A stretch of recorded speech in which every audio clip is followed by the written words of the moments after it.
Paz do Senhor Jesus, mais uma vez eu quero deixar uma palavra ao seu coração. Eu quero ler aqui em Apocalipse, capítulo de número 3, só o verso de número 20. Apocalipse, capítulo 3, versículo 20, diz assim: Eis que estou à porta e bato. Se alguém ouvir a minha voz e abrir a porta, entrarei em sua casa e com ele cearei e ele comigo. Bom, essa carta, essa epístola, ela foi escrita pelo apóstolo João, que foi um dos discípulos, de Jesus, um dos 12 discípulos.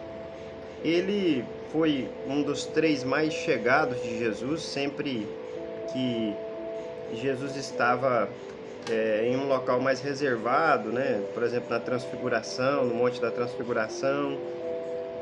Sempre você vê Pedro, Tiago e João junto com Jesus, na maioria das vezes.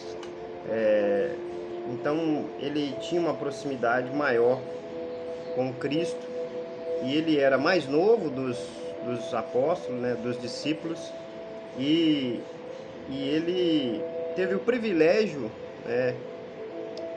de todos os apóstolos, de não ser o único que não foi martirizado.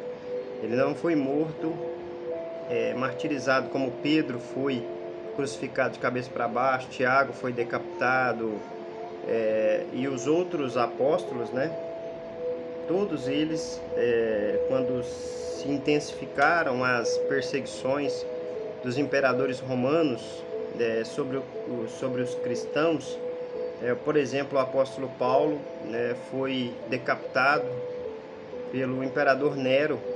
Acho que foi Nero, se eu não estiver enganado. Mas houve grande perseguição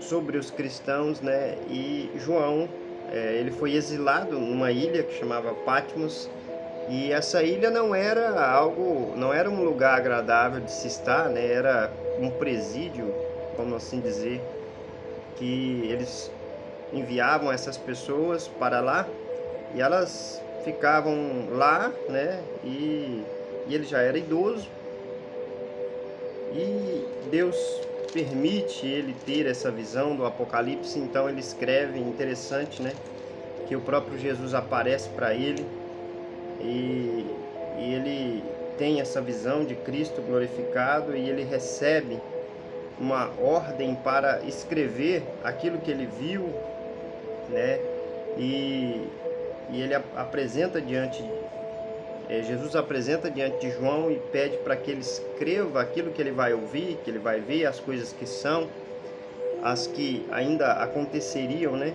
E Jesus se apresenta, então ele escreve a essas 7 igrejas que estavam na Ásia: Éfeso, Esmirna, Pérgamo, a Tiatira, a Sardes, a Filadélfia e a Laodiceia. Interessante que esse versículo que lemos é uma advertência ou uma orientação para a igreja de Laodiceia.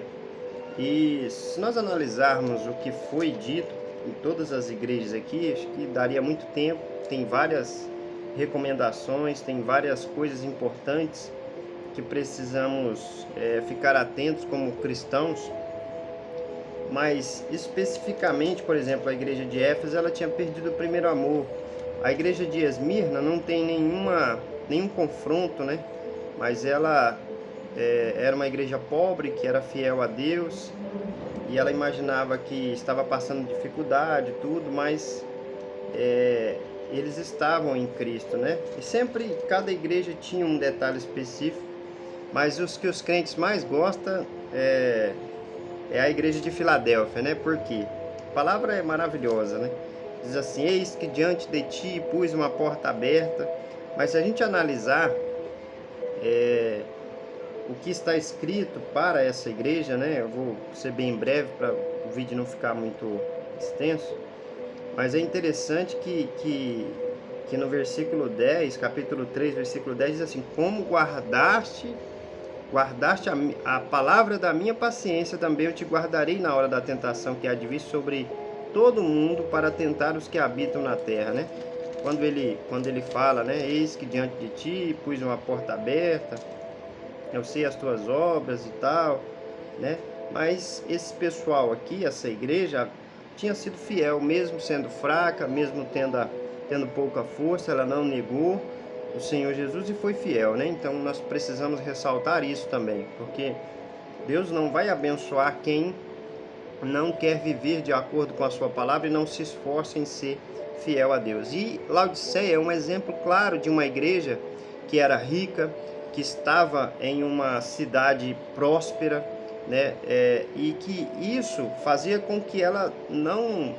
ela era morna, né? E na verdade Laodiceia, ela era tipo uma cidade como aqui em Goiás nós temos Caldas Novas, de águas termais.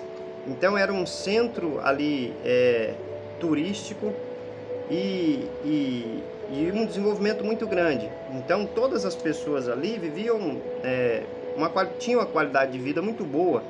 E interessante que Jesus ele apresenta essa igreja como uma igreja morna, como uma igreja que não tinha vida, como uma igreja que precisava se converter, que precisava comprar ouro, né, provado no fogo, comprar colírio para os seus olhos. Ele diz: eu sei as tuas obras, né, isso dizendo para a igreja de Laodiceia aqui no versículo 15, eu sei as tuas obras, que não és quente, que não és frio nem quente, tomara que foras frio ou quente.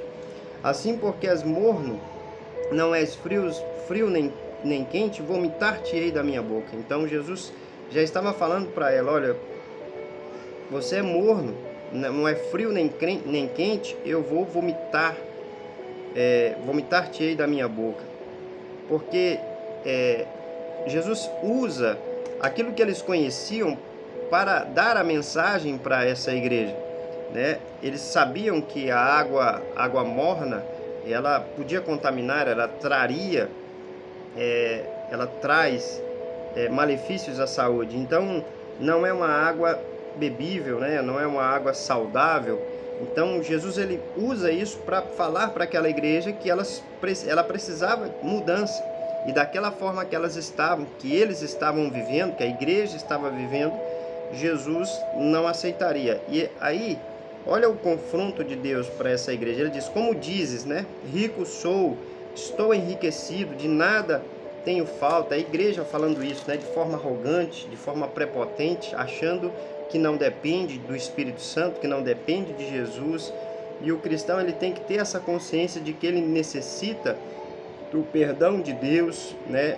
Como Jesus disse para aquela mulher, ou disse, né? Vai, não peques mais. E ele, em um dado momento, quando alguém chega diante dele para ser curado, ele diz: perdoados estão os seus pecados. Isso é a maior riqueza de qualquer pessoa, é ouvir isso de Cristo, é ter a consciência de que seus pecados foram de fato perdoados, e só Jesus pode perdoar pecados, só Jesus pode escrever o nosso nome no livro da vida e nos dar a vida eterna. E ele diz: não sabes que és um desgraçado e miserável, pobre, cego e nu. Então, quando a igreja estava falando, quando aquelas pessoas estavam pensando: eu sou rico, eu estou enriquecido, eu não tenho falta de nada, de bens materiais, mas o próprio Jesus está dizendo para eles que eles eram desgraçados, que eles eram miseráveis, que eles eram pobres, cego e nu, porque eles não tinham visão espiritual. Eles tinham riqueza, eles tinham bens materiais e não se importavam em viver com o coração voltado para Deus, de forma a agradar a Deus e viver um verdadeiro evangelho. Então, infelizmente, existem muitas pessoas que estão hoje vivendo dessa maneira, achando que estão agradando a Deus, mas estão mornas espiritualmente, estão frias na fé, estão distantes de Deus, estão vivendo um evangelho muito raso, e isso lhe traz tristeza, lhes traz angústia e talvez uma falsa sensação de que vive um evangelho verdadeiro, né?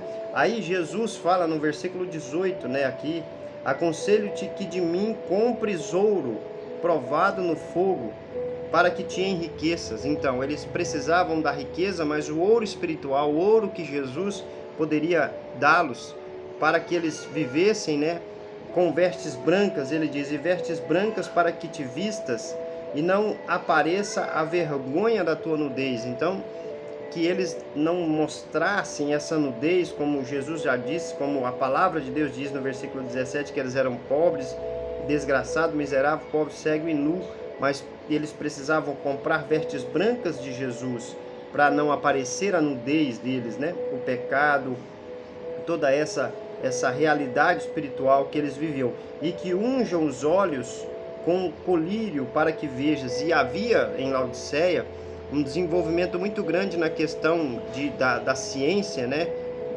Dos olhos, né? Então eles tinham colírios, eles tinham uma ciência avançada naquele tempo, e tinha tratamento até de visão, e eles se gabavam disso, né? De ter conhecimento, de ter riqueza, de ser uma cidade extremamente próspera. Aí o versículo 19 diz: eu repreendo e castigo a todos quantos amo. Sê, pois, zeloso e arrepende-te. Nós precisamos arrepender. Não somente aqueles que estão distantes, que não conhecem Jesus, precisam arrepender dos seus pecados, mas nós, cristãos, às vezes vivemos um evangelho raso.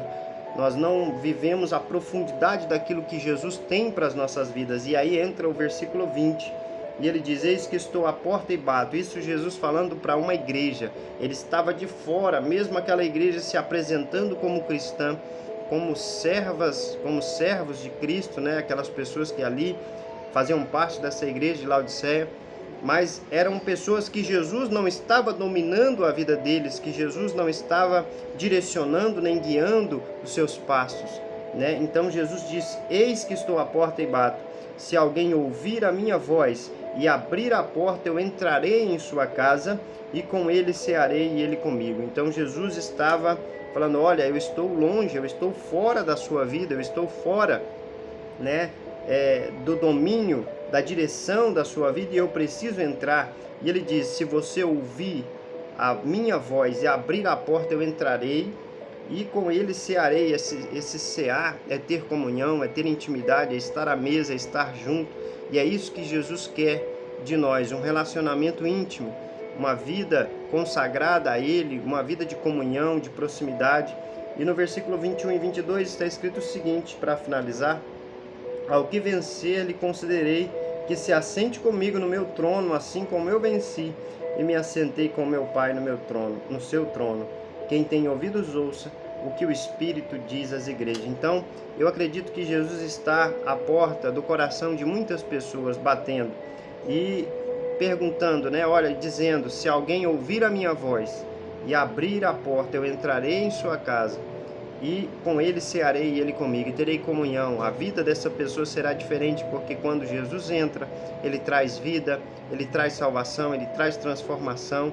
E o mais importante de tudo não é a questão material, não é a questão nem mesmo emocional, que é bom estar bem, saudável, mas é a vida eterna, é a transformação que Jesus quer fazer dentro da nossa vida, e ele ser o centro de tudo, nos direcionando, nos guiando, nos abençoando, nos fazendo nova criatura para a glória do nome do Senhor Jesus. Que Deus abençoe grandemente a sua vida, em nome de Jesus.